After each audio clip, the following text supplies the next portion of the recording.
Back to Godhead. Prabhupada. Srila Prabhupada speaks out. Back to Godhead, July 1978. On slave mentality. What follows is a conversation between His Divine Grace A.C. Bhaktivedanta Swami Prabhupada, one of his disciples, and a reporter from a leading Paris newsweekly.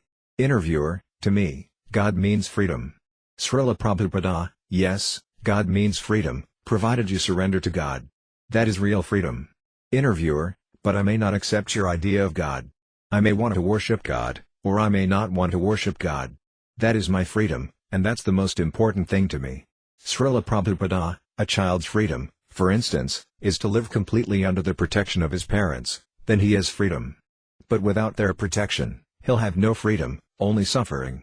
If the child is very rebellious, he may think he doesn't need his parents, he wants to be free. But he is just a rascal. He does not really know what freedom is. Similarly, if you don't surrender to God, then you are misusing your freedom. And you'll lose your freedom. The Bhagavad Gita says, Divihaya sagunamayi mama maya duratyaya, material nature is so strong that she will not allow you to get free. But, mamiva ye prapadyant, if you surrender to Krishna instead of Krishna's maya, then you'll become free. If you don't agree to accept the control of Krishna, you'll be forced by Krishna's material energy. So what is this so-called freedom? You have to surrender. Interviewer: but isn't that a rather stifling kind of slave mentality? Srila Prabhupada: we want to become the slave of Krishna, and you want so-called freedom, but you do not know that if you don't become a slave of Krishna, then you must become a slave of Maya. The nature of the soul is to be a slave, that is your natural position. And we can see this practically. If people are not slaves of this material nature, then why are they dying? You don't want to die, but you'll be forced to die.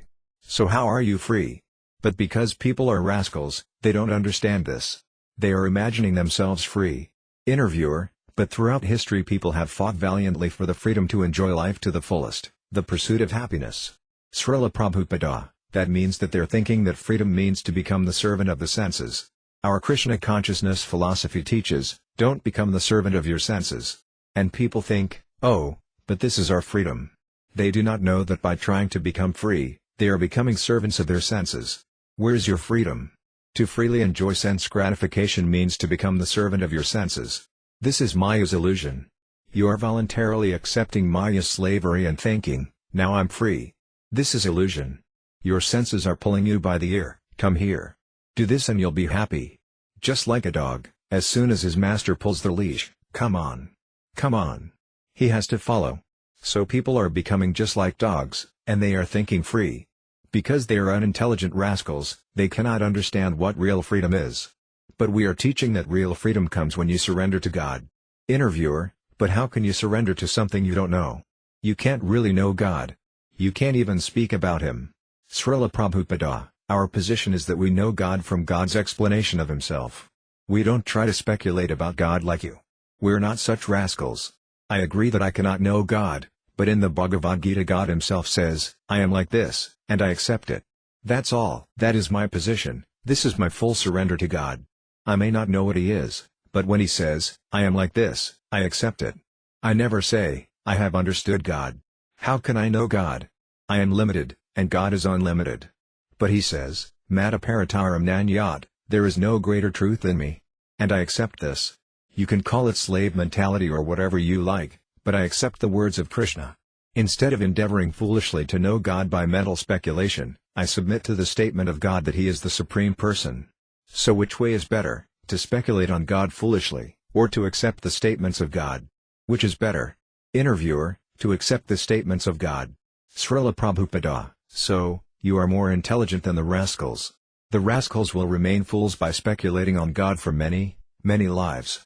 And when they become actually wise, they'll surrender to God.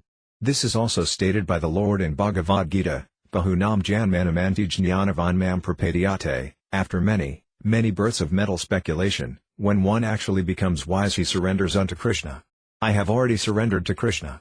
Why should you wait? Devotee: one problem is that they never had authorities they could surrender to. Even their parents have cheated them. Srila Prabhupada: that is a fact. The parents are also rascals. Unless you approach a person who is the representative of Krishna, who has understood Krishna, then the rascaldom continues. You have to find out a person who has understood the supreme truth, otherwise, you'll simply find another rascal, another, another. But you should not think that just because you have been cheated, there is no genuine authority. That's simply another kind of rascaldom. If someone has been cheated with counterfeit money, he should not conclude that there is no real money. So, don't become illusioned just because you were cheated by counterfeit authorities in the past. Unfortunately, people are so unintelligent that they cannot judge what is the real authority and what is unreal. They take the real to be counterfeit and then follow the blind rascals.